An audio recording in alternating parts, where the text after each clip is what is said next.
시청자 여러분 안녕하십니까? BTV 주간 종합 뉴스입니다. 코로나19 상생국민지원금이 포함된 인천시 제3회 추가경정 예산안이 시의회를 통과했습니다. 인천시민 88%인 258만 명이 25만 원의 상생지원금을 받게 됐습니다. 시의원들은 상반기에만 5천억 원 이상의 세금이 더 거쳤다며 100% 지급을 주장했지만 박남춘 인천시장은 받아들이지 않았습니다. 이형구 기자입니다. 인천시의회는 14조 1287억 원 규모의 3회 추경안을 수정 가결했습니다. 기존 예산보다 7,902억 원 증액된 수치입니다. 핵심은 상생국민지원금입니다. 인천시는 5,939억 원 규모의 상생국민지원금을 편성해 시의회에 제출했습니다. 국비 5,296억 원을 제외한 1,324억 원은 인천시와 각 군구가 분담하는 구조입니다. 정부 방침대로 88%에게 지급하는 방안입니다. 인천시의회에선 나머지 12%는 인천시가 부담해 모든 시민에게 혜택을 주자는 주장이 거셌습니다. 먼저 세수가 충분하다는 분석이 제기됐고, 지금 우리 지방세수가 지난 6월 말 기준 5,800억 정도 더 거친 거 아시죠? 네. 사실 그래서 군구에다가 다 부담할 것들이 아니라 적어도 나머지 88%를 제외한 나머지에 대해서는 시에서 전적으로 지원을 해주는 그런 방안도 있었다. 왜 이 관심을 가지고 있냐면은 지금 인천시가 세수가 상반기에만 5천억 이상이 지금 더 거쳤습니다. 그런 부분에서 100% 지급을 못한다는 것이 저는 조금 아쉽다는 말씀을 드립니다. 상생국민지원금이 방역을 지켜온 전 국민을 분열시킨다는 지적도 나왔습니다. 특히 민선 7기 인천시 정부만의 행정이 없다는 질타도 이어졌습니다. 시의 상황이나 이런 것들, 중앙정부의 결정이나 국회의 결정, 이게 더 우선이던데 저는 정말 국민들이 이렇게 방역을 지켜주시고 이러는 거에 대해서 행정을 하는 사람이나 정치를 하는 사람들은 정말 고마워해야 된다고 생각을 하거든요. 국민들이 같이 버텨주고 있는 거잖아요. 이 정도 되면요. 코로나 상생 국민지원금이 아니라요. 코로나 분리, 분열, 또 다른 유리천정이 만들어지는 거예요. 하지만 인천시는 88%에게만 주는 핀셋 지원을 고수했고 인천시의회도 결국 받아들였습니다. 인천시민 약 258만 명이 25만 원을 받게 될 전망입니다. 인천시는 태스크포스를 구성해 약 한 달간 지급 대상을 선별하는 과정들을 거쳐 추석 전에 지급한다는 계획입니다. 이번 추경안에는 소상공인 금융 지원과 관광업계 위기 극복 지원, 재난관리기금 확충 등 총 821억 원 규모의 코로나19 자체 지원 대책도 포함됐습니다. 또 제2인천의료원 타당성 용역 등 현안 사업 관련 예산 60억 원도 반영됐습니다. BTV 뉴스 이영구입니다. 인천에서는 산발적인 집단 감염이 이어지면서 연일 100명 규모의 신규 확진자가 나오고 있습니다. 인천 지역 누적 감염자는 10,000명을 넘었는데요. 지난해 1월 인천에서 국내 첫 코로나19 확진자가 발생한 이후 1년 6개월 만입니다. 이정윤 기자의 보도입니다. 남동구의 한 재래시장 수산업 매장에서 또 집단 감염이 발생했습니다. 지난 10일부터 5명의 확진자가 나온 이후 접촉자 4명이 추가로 양성 판정을 받아 현재까지 9명이 감염됐습니다. 주요 집단 감염과 관련해 추가 확진자도 잇따르고 있습니다. 연수구 중고차 매매단지와 관련해 3명이 자가격리 중 확진돼 누적 확진자는 85명으로 늘었습니다. 남동구 제조업 관련 확진자도 1명이 추가돼 누적 확진자는 28명으로 늘었고 남동구 노래방 관련 확진자도 1명이 늘어 현재까지 11명이 감염됐습니다. 남동구 외국인 지인 모임과 관련해서도 1명, 서구 음식점 집단 감염과 관련해서도 1명이 추가로 확진됐습니다. 연일 100명이 넘는 신규 확진자가 나오면서 인천 지역 누적 확진자는 57명을 기록했습니다. 누적 확진자 10,000명을 돌파한 건 지난해 1월 인천에서 국내 첫 코로나19 확진자가 발생한 이후 1년 6개월 만입니다. 현재 중증 환자 전담 치료병상 가동률은 63.5%로 그나마 여력이 있지만 준중환자 치료병상 가동률은 91.3%로 병상 부족 문제가 생길 수 있습니다. 인천시는 코로나19 확산 방지를 위해 방역 수칙을 철저히 지켜줄 것을 다시 한번 강조했습니다. BTV 뉴스 이정윤입니다. 교육부는 앞서 2학기 전면 등교 계획을 발표했죠.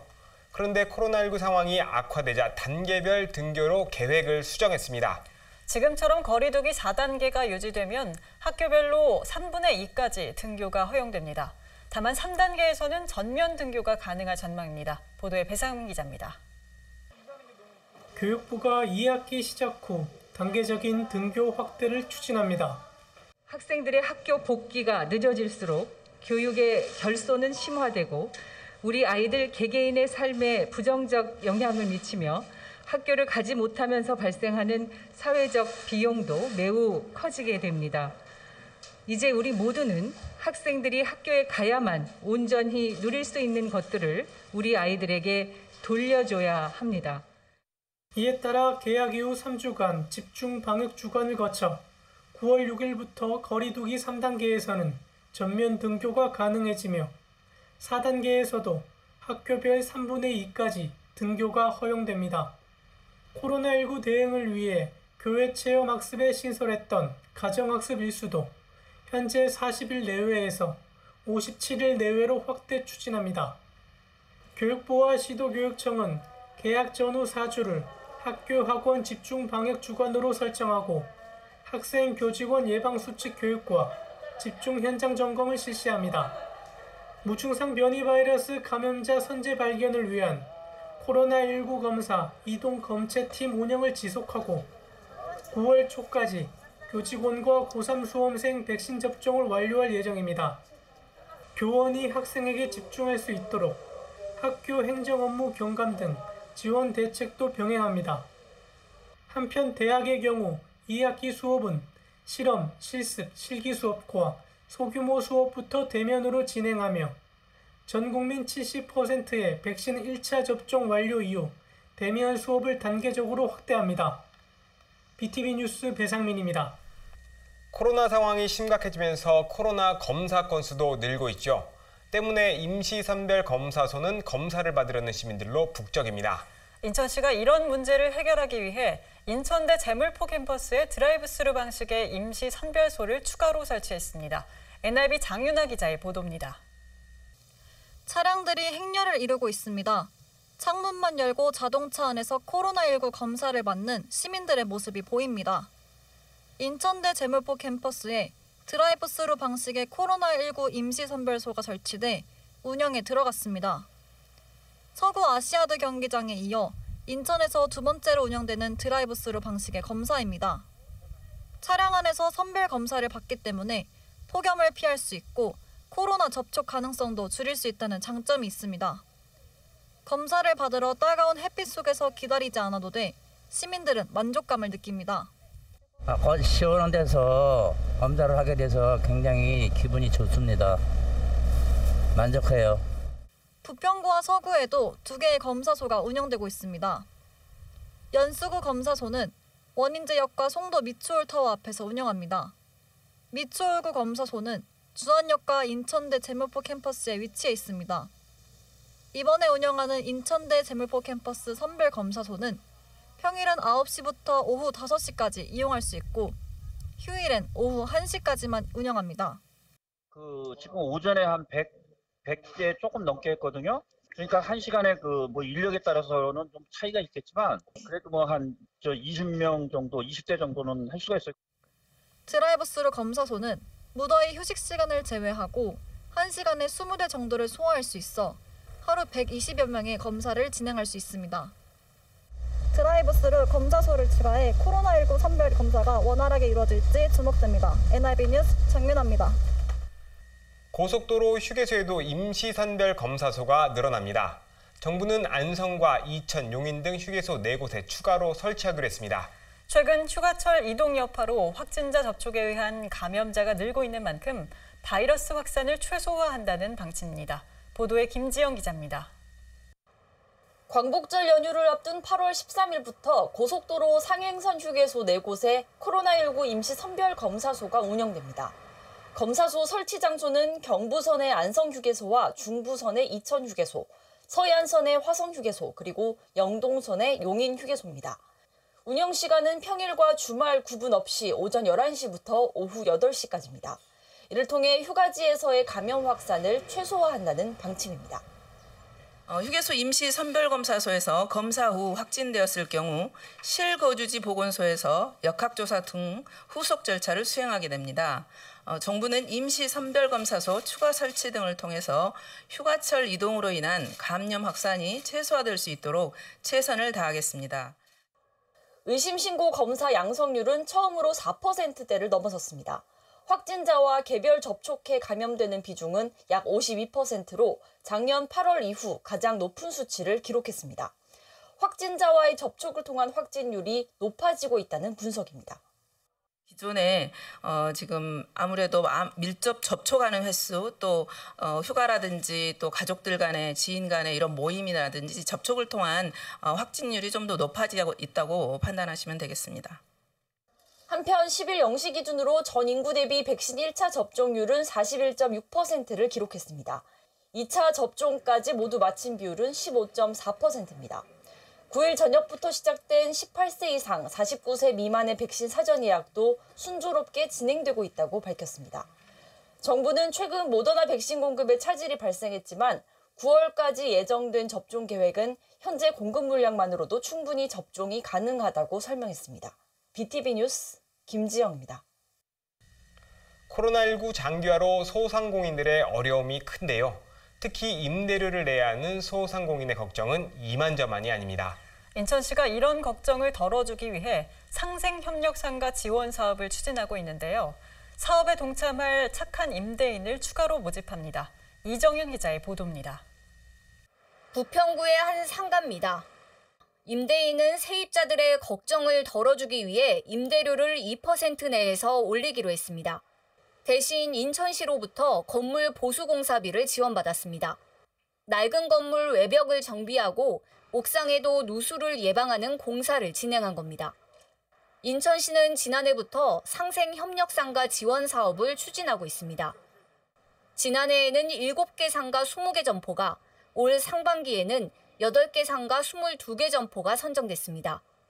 인천시는 올해 2차로 상생협력상가를 추가 모집한다고 밝혔습니다. 신청 기간은 다음 달 3일까지입니다. 상생협력상가로 선정되면 1,200만 원에서 2천만 원의 보수공사비를 지원받을 수 있습니다. 임차인이 10년 이상 임대료 인상에 대한 걱정 없이 장기간 안심하고 영업할 수 있도록 지원하는 사업이고요. 코로나19 장기화로 어려움을 겪고 있는 많은 소상공인분들이 계신데 임대료 상승에 대한 부담 없이 마음 편히 좀 영업하실 수 있도록 저희가 환경을 조성하기 위해서 추진하게 된 사업입니다.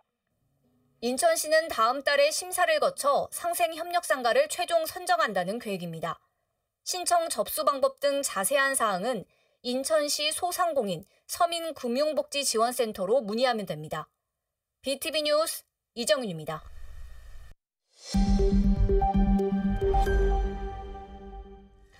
(7호선) 청라 연장 사업에 탄력이 붙게 됐습니다. 지난주 국토교통부는 7호선 기본계획 변경을 승인하면서 시의회 의결이란 조건을 달았는데요. 시의회가 이 조건을 받아들였습니다. 차량기지 증설에 408억 원을 부담하는 동의안이 시의회를 통과했습니다. 이형구 기자입니다. 현재 성남역까지 들어오는 서울지하철 7호선은 청라 연장이 추진되고 있습니다. 공항철도 청라국제도시역까지 7개 정거장을 신설할 예정입니다. 1조 3천억 원을 투입해 2026년까지 완성한다는 게 인천시의 목표입니다. 문제는 정거장을 6개에서 7개로 늘리는 과정에서 발생했습니다. 국토부 대광위는 최근 7호선 청라연장 기본계획 변경안을 승인하면서 조건을 달았습니다. 사업계획 승인 전까지 차량기지 증설 사업비 부담에 대해 시의회 동의를 받으란 조건이 담겼습니다. 서울시 소유의 도봉과 천왕 차량기지를 증설하려면 인천시가 408억 원 정도 투입할 수 있는데 시의회 동의를 받아두란 주문입니다. 해당 동의안이 상정되자 시의회에선 반발의 목소리가 터져나왔습니다. 이게 우리 인천 시민도 이게 당연히 408억 원을 돈을 내야 되는 거 아니야? 이 부분이 아니라 지금은 각서를 요구하는 부분이에요. 이 부분은. 지금 돈을 쓰는 것도 아니고 집행하는 것도 아니고. 나중에 이렇게 돈이 쓸 수가 있으니 그렇게 해달라. 나중에 시위에서 반대하지 말고. 인천도시철도건설본부도 유례없는 주문이라며 서울시의 불편한 심기를 드러냈습니다. 다만 인천과 서울시 갈등에 배광희가 결단을 내려준 것이고 실제 서울시에 투자할 금액은 250억 원 수준이라며 동의안 통과를 당부했습니다. 이 중에서 가장 큰 게 한 160억 정도가 우리 교통공사에 관제 시스템이 이제 들어가는 비용입니다. 이게 가장 큰 목돈이기 때문에 순수하게 서울에 우리가 408억을 다 부담하는 건 아니고요. 대략 한 250억 내외 미만이다 보시면 되겠습니다. 시위에서 반발의 목소리도 만만치 않았지만 동의안은 가결됐습니다. 박남춘 인천시장은 7호선 청라 연장 사업이 올해 안에 착공되도록 속도를 내겠다고 밝혔습니다. BTV 뉴스 이영구입니다. 내양 18부두 재개발 사업에 속도가 붙을 전망입니다. 해양수산부는 사업 시행을 위한 우선 협상 대상자로 인천항만공사를 선정했습니다. 2027년까지 5,300억 원을 투입해 18부두를 개발한다는 계획인데요. 2023년에 착공할 전망입니다. 배상문 기자입니다. 내양의 항만 기능을 재편해 해양문화 도심 공간을 조성하고 이를 원도심과 연계해서 지역 경제를 활성화하는 내양 18부두 재개발. 42만 8천여 제곱미터 면적에 2027년까지 총 사업비 5,003억 원이 투입됩니다. 생산 유발 효과만 1조 5천억 원, 부가가치 유발 효과 6,100억 원, 소득 유발 효과 3,200억 원, 고용 효과 13,000명으로 추산됩니다. 해양수산부는 지난 9일 인천항 내양 18부두 재개발 사업 시행을 위한 우선 협상 대상자로 인천항만공사를 선정했습니다. 주요 사업은 공공시설 비율 50% 이상 확보, 인중로 지하차도, 조망데크 2개소, 공원형 보행 육교, 공원 녹지 확대 등입니다. 공공용지를 제외한 매각용지는 문화, 관광, 상업이 조화된 해양문화관광지구, 주거기능 중심의 복합 도심지구로 나뉩니다. 해양관광용지는 스마트 해양센터, 수변상업, 창고를 활용한 F&B, 조망보행용 데크가, 문화복합용지는 상상 플랫폼, 공원, 문화, 업무시설이 들여서게 됩니다.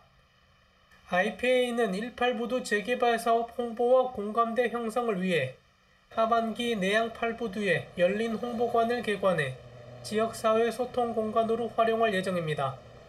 IPA는 하반기 기재부 예타를 거쳐 사업 시행자로 지정되면 내년에 기본 실시 설계를 거쳐 2023년 말에 착공한다는 계획입니다. BTV 뉴스 배상민입니다. 강화군 서도면은 강화도에서 유일하게 배를 타고 들어가야 합니다. 더구나 대부분 군사보호구로 묶여있어 개발이 더딘 지역인데요. 강화군이 서도면 발전을 위한 단기 계획을 수립했습니다. 2024년까지 1,084억 원을 투입해 기반 시설을 확충하고 관광산업 등을 육성한다는 계획입니다. 김지영 기자입니다. 강화도에서 유일하게 배를 타고 들어가야 하는 섬 중의 섬, 서도면입니다. 한 개면 4개리에 인구 600여 명이 거주하고 있습니다.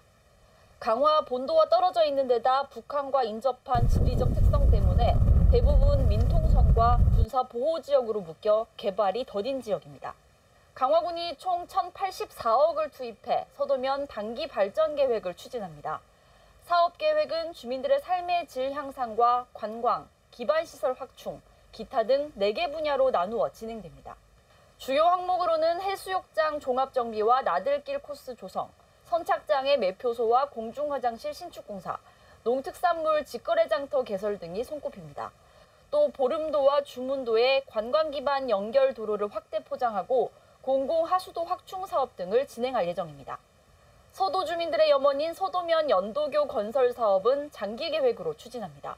1.6km 길이로 서도면에 3개 섬을 잇는 건설 사업으로 총 사업비 740억 원이 소요될 예정입니다. 경제성 문제로 사업이 지연되면서 현재 행안부의 예비 타당성 조사 면제 신청을 한 상태입니다. 지난 3월에는 서도면까지 새 뱃길이 구축돼 여객선 운항 시간이 기존 1시간 40분에서 35분으로 단축된 바 있습니다. 강화구는 서도면 주민들의 생활 수준 향상을 위해 이번 발전 계획을 2024년까지 완료한다는 계획입니다. BTV 뉴스 김지영입니다. 인천 국립해양박물관이 오는 2024년 월미도 일대에 문을 열 전망입니다. 해양수산부와 인천시는 비대면 주민 설명회를 열어 추진 계획을 밝혔는데요. 총 사업비 1,036억 원을 투입해 지상 4층 규모로 건설될 예정입니다. 이형구 기자입니다. 월미도 간문배수지 일대에 조성하는 인천 국립해양박물관. 27,600제곱미터 부지의 지상 4층 규모로 건설될 예정입니다. 1층에는 어린이 전시실이 들어서고 2층엔 해양교류사실과 해운물류실 등이 조성됩니다. 3층은 해양문화실과 기획전시실로 꾸미고 4층은 카페와 수장고 등을 조성할 예정입니다. 전시 공간에는 서해안 해운항만의 변화와 발전사를 전시합니다. 특히 통일신라시대 선박으로 확인된 영흥도선 등 고선박 연구 전시관 등도 들어섭니다. 다음 달 착공에 들어가 2023년 12월 준공한 뒤 2024년 6월 개관한다는 계획입니다. 인천시와 해양수산부는 주민 설명회를 열어 이 같은 추진 계획을 밝혔습니다. 인천 국립해양박물관 건립 목적은 해양 역사 문화를 종합적으로 전시, 교육, 체험할 수 있는 국립인천해양박물관 건립을 통해 수도권의 해양문화 확산 거점을 마련하는 것입니다.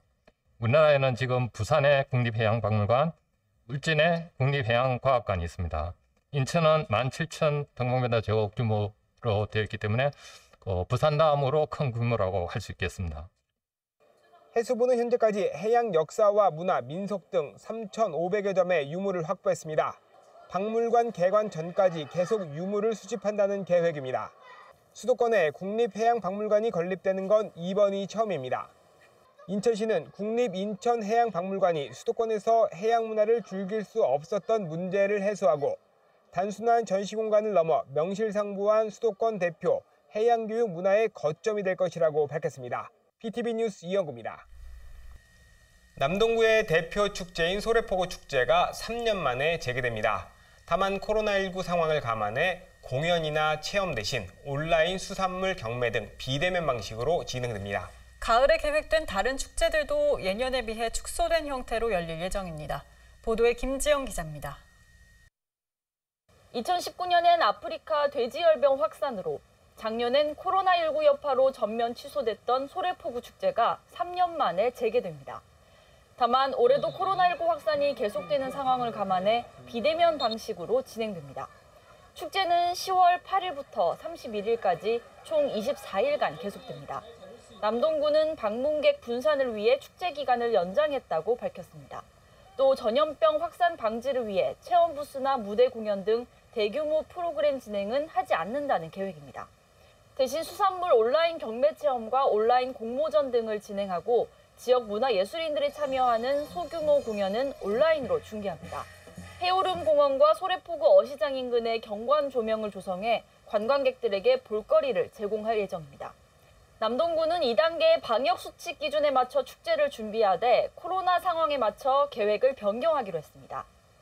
저희가 준비할 땐 2단계를 중심으로 계획을 했었는데요. 당초에는 이제 개막 점등식 같은 경우는 이제 진행을 하려고 했었던 개막 점등식, 폐막식은 진행을 하려고 했으나 만약에 3단계 이상 진행이 된다 그러면 그런 점등식 행사는 취소가 되고요. 코로나19 여파로 지역의 다른 축제들도 대부분 축소되거나 진행 방식을 변경합니다. 당초 부평 미군기지에서 열릴 계획이었던 부평 풍물축제는 오는 10월 부평 아트센터로 개최 장소를 변경했고 서구 정서진 피크닉 클래식 콘서트도 대면 공연과 비대면 공연을 동시에 진행할 계획입니다. BTV 뉴스 김지영입니다. 옹진군 덕적도는 비조봉부터 해안까지 소나무 숲이 우거져 있는데요. 최근 솔라방의 습격으로 전체 산림의 30%가 피해를 입었습니다. 다행히 새 잎이 나오고는 있는데 곧 유충이 부화하는 만큼 방제가 시급하다고 합니다. 이형구 기자입니다. 100년 이상 된 소나무 숲이 장관을 이루는 덕적도. 녹음이 절정을 이룰 시기지만 어찌된 일인지 산 곳곳이 누렇게 물들었습니다. 자세히 들여다보자 고사한 것처럼 하얗게 변한 곳도 있습니다. 솔라방 피해로 소나무들이 고사 위기에 처한 겁니다. 산림청은 덕적도 전체 산림 약 1,800헥타르 중 약 504헥타르의 소나무가 피해를 입은 걸로 보고 있습니다. 이상 기온과 강수량 감소 등으로 솔라방 피해가 크게 확산한 것으로 분석됩니다. 특히 솔라방 유충이 이달 중순부터 부활을 시작해 확산 우려는 더 큽니다. 다행히 덕적도 현장에서 열린 관계기관 토론회에선 소나무에서 새잎이 나고 있어 생존 가능성이 있다는 분석이 나왔습니다. 옹진군과 산림청은 피해를 본 수목을 살리기 위해 영양제를 투입하고 이달 말이나 다음 달 초에 항공 방제를 실시한다는 계획입니다.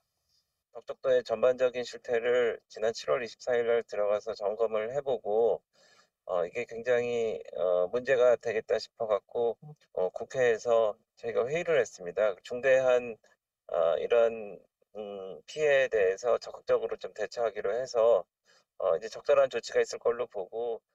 덕적도 현장을 방문한 최병암 산림청장은 덕적도의 경우 솔라방 개체수와 밀도를 감소시키는 특별 방제 대책을 추진하고 유관 기관과 협력해 방제에 나서겠다고 밝혔습니다. 배준영 국회의원은 내년에도 1억 원 정도의 방제 예산이 필요하다는 옹진군의 의견에 따라 산림청과 함께 예산 확보에 노력하겠다고 말했습니다. PTV 뉴스 이영구입니다. 올해는 유난히 더운 데다 비가 적게 오면서 인천 강화 농민들의 가뭄 걱정이 커지고 있습니다. 수온이 상승하면서 저수지에는 녹조 현상까지 발생했는데요. 강화군은 우선 한강물을 최대한 끌어와 필요한 물을 공급한다는 계획입니다. 김지영 기자입니다. 강화군 국화저수지입니다. 멀리 보이는 저수지 물이 초록빛을 띱니다. 좀 더 가까이에서 봐도 온통 초록색 물결입니다. 연일 이어지는 폭염으로 수온이 상승하면서 녹조 현상이 발생한 겁니다. 곳곳에는 죽은 물고기들도 떠다닙니다. 녹조가 오는 게 이제 물도 적을 뿐더러 그 물이 또 순환이 안 되고 지금 여기 저수지뿐만이 아니라 이쪽 일반 하천 있잖아요. 네. 그 논에 있는 하천 이런 것들도 녹조가 되게 심해요. 지난 7월 중순부터 18일 동안 강화군의 낮 최고 기온은 하루도 빠짐없이 30도를 넘어섰습니다. 가장 더운 날은 34.8도까지 치솟았습니다. 반면 강우량은 99mm에 불과해 평년보다 236mm가 적었습니다. 폭염에 가뭄까지 더해지면서 농업용수 공급에도 비상이 걸렸습니다. 특히 벼농사가 걱정입니다. 8월 중순은 논에 비료를 공급하는 시기로 좋은 품질의 쌀을 생산하기 위해선 충분한 수분이 필요하기 때문입니다. 강화군은 우선 지역 내 양수장 17개를 모두 가동하고 있습니다. 한강물 1일 공급량의 최대 수준인 36,000톤의 농업용수를 공급한다는 계획입니다. 또 읍면별로 물관리 협의체를 구성해 시급한 지역에 우선적으로 농업용수가 공급될 수 있도록 조치했습니다. 유천호 강화군수도 최근 가뭄 현장을 찾아 농사에 필요한 물이 충분히 공급될 수 있도록 최선의 조치를 다하겠다고 약속했습니다. BTV 뉴스 김지영입니다. 주차장법 개정으로 지난달부터 어린이 보호구역 내에서는 노상 주차장을 운영할 수 없습니다. 기존에 있던 노상 주차장도 폐지해야 하는데요. 그런데 일부 지자체에선 어린이 보호구역 축소를 추진하고 있습니다. 어린이 보호구역을 줄이고 노상 주차장을 유지한다는데 비판의 목소리가 나옵니다. 북인천 방송 김진재 기자입니다. 인천 계양구의 한 초등학교 앞 어린이 보호구역을 따라 차들이 주차돼 있습니다. 인근의 또 다른 초등학교도 마찬가지. 어린이 보호구역에 설치된 노상 주차장에 차들이 빼곡합니다. 지금 제가 있는 곳은 초등학교 옆에 있는 어린이 보호구역인데요. 도로 한쪽에는 노상 주차장에 다른 한쪽에는 불법 주정 차량이 줄지어 늘어서 있다 보니 이곳을 지나는 어린이들은 차량들을 피해 도로 한가운데를 지날 수밖에 없습니다. 이런 게 없어야 아이들이 이게 차가 있으니까 길이 이렇게 환산하지 않잖아. 학교 주위는 차들이 빨리빨리 이 차들이 없고 그러면 더 저기는 하죠. 지난 1월 개정된 주차장법은 어린이 보호구역 내 노상 주차장을 지체 없이 폐지해야 한다고 명시하고 있습니다. 지난달 13일부터 개정된 주차장법이 시행됐지만 한 달이 지나도록 달라진 건 없습니다. 계양구에서 어린이 보호구역 내 운영 중인 노상 주차장은 모두 28개소 467면.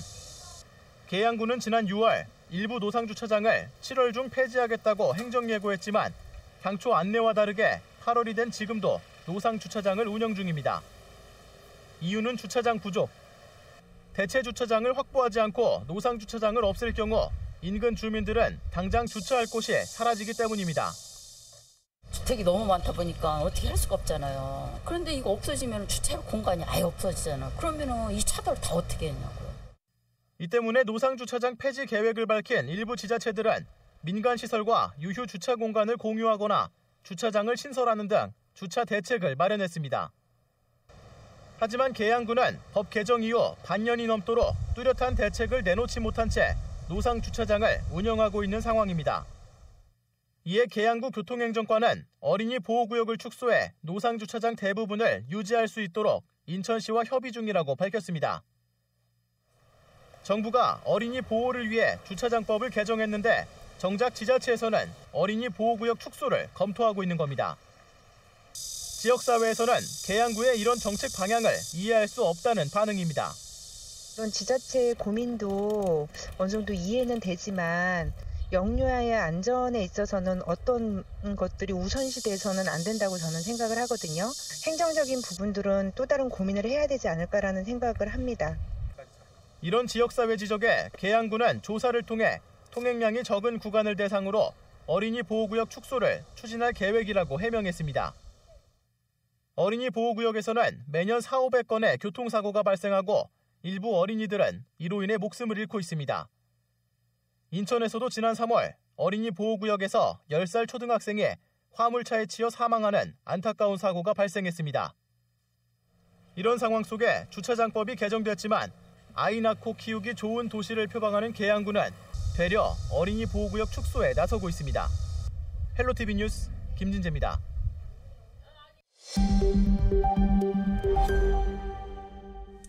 인천시육청이 직업계 고등학교의 학과 개편과 재구조화를 추진합니다.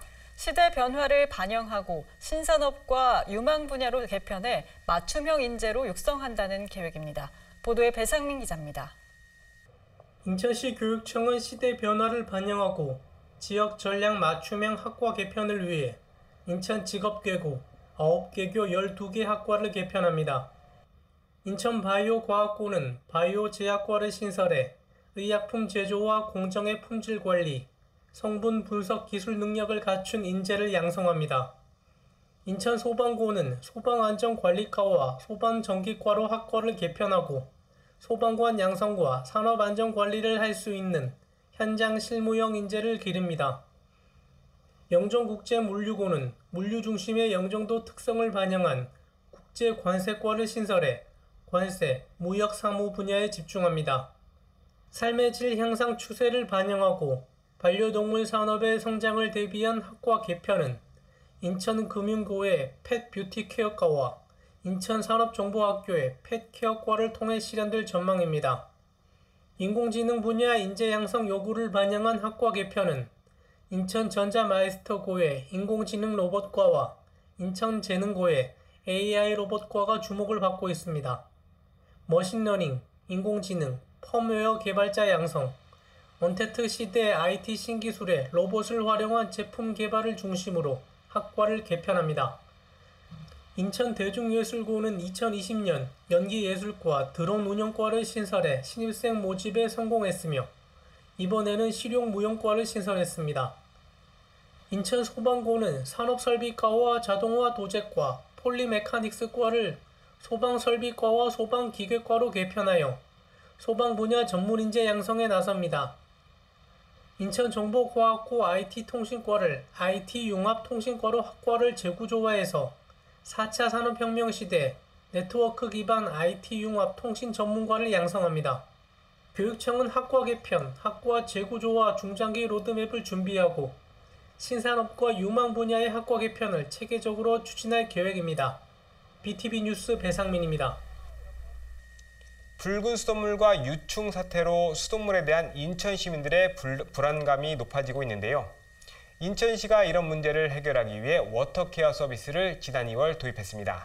가정을 직접 방문해 수질 검사부터 배관 점검까지 한 번에 지원하는 건데요. 이 서비스가 인천 지역의 학교와 유치원, 어린이집 등 2,800여 곳에서 시행됩니다. NIB 원태규 기자의 보도입니다. 수돗물 검사원이 부평구의 한 주택을 방문합니다. 탁도와 산성도, 잔류 염소 등 수질 검사를 진행하고 그 결과는 즉시 현장에서 알려줍니다. 인천시가 수돗물에 대한 시민 신뢰 회복을 위해 도입한 워터케어 서비스입니다. 막연하게 괜찮다고 생각했던 거를 수치로 제가 눈으로 보고 기준에 적합하다는 걸 딱 눈으로 확인하니까 안심하고 먹을 수 있겠다라고 생각이 들었어요. 이 같은 서비스가 인천 지역 학교로 확대됩니다. 인천시와 인천시 교육청, 인천어린이집연합회가 건강한 수돗물을 위한 업무 협약을 체결했습니다. 유치원과 학교, 어린이집 수돗물의 안전성 진단을 정기적으로 진행하기로 한 겁니다. 결과에 따라서 급수 설비를 신속하게 개선한다는 계획입니다. 대상은 지역 학교와 유치원, 어린이집 등 모두 2,851곳. 아이들이 안심하고 마실 수 있는 수돗물 환경이 마련될 전망입니다. 인천시는 수돗물 안전 진단을 다중 이용 시설로까지 확대할 계획입니다. 또 적수 사태의 원인으로 지목된 수계 전환을 대신할 통합 급수 체계를 2029년까지 구축할 예정입니다. NIB 뉴스 원태규입니다. 서구에 등록된 장애인은 2만 3천여 명에 달합니다. 서구가 이들을 위해 인천 최초로 장애인 일자리 지원센터를 마련했습니다. 센터에선 일자리 상담부터 연계, 사후 관리까지 원스톱 서비스를 지원합니다. 특히 민간 기업 일자리를 적극적으로 발굴한다는 계획입니다. 이정윤 기자의 보도입니다. 서구청 제2청사에 마련된 서로이음 장애인 일자리 지원센터입니다. 장애인들에게 일자리를 연계 지원하기 위한 센터로 인천에선 처음 조성됐습니다. 센터에는 전문 직업 상담사가 상주하며 장애의 유형에 따라 맞춤형 상담을 진행합니다. 구인구직 상담부터 취업 후 장애인과 구인업체에 대한 사후 모니터링까지 원스톱 서비스를 지원합니다. 특히 민간 일자리를 적극적으로 발굴해 장애인 일자리를 확대해 나간다는 계획입니다. 네, 현재 이제 저희 구에서 진행 중인 140개의 장애인 일자리 사업 모두 공공형 일자리예요. 근데 공공형 일자리는 수시로 채용을 하지 않고 있고 대상자 수도 정해져 있어서 그 일하고 싶어하는 장애인들에게 그때그때마다 다양한 일자리를 마련해 주는 한계가 좀 있었습니다. 그래서 저희가 구가 직접 나서서 공공형 일자리뿐 아니라 민간형 일자리도 저희가 좀 적극 좀 개발해 보자. 현재 서구에 등록된 장애인은 23,500여 명. 이 가운데 만 18세에서 65세 미만의 장애인은 12,400여 명으로 53%에 달합니다. 센터에선 장애인들에게 안정적인 일자리를 제공하기 위해 직업 상담사가 동행 면접을 지원할 예정입니다. 또 구인업체를 지속적으로 발굴하기 위해 구직자를 찾아가는 취업 지원 상담실도 운영합니다.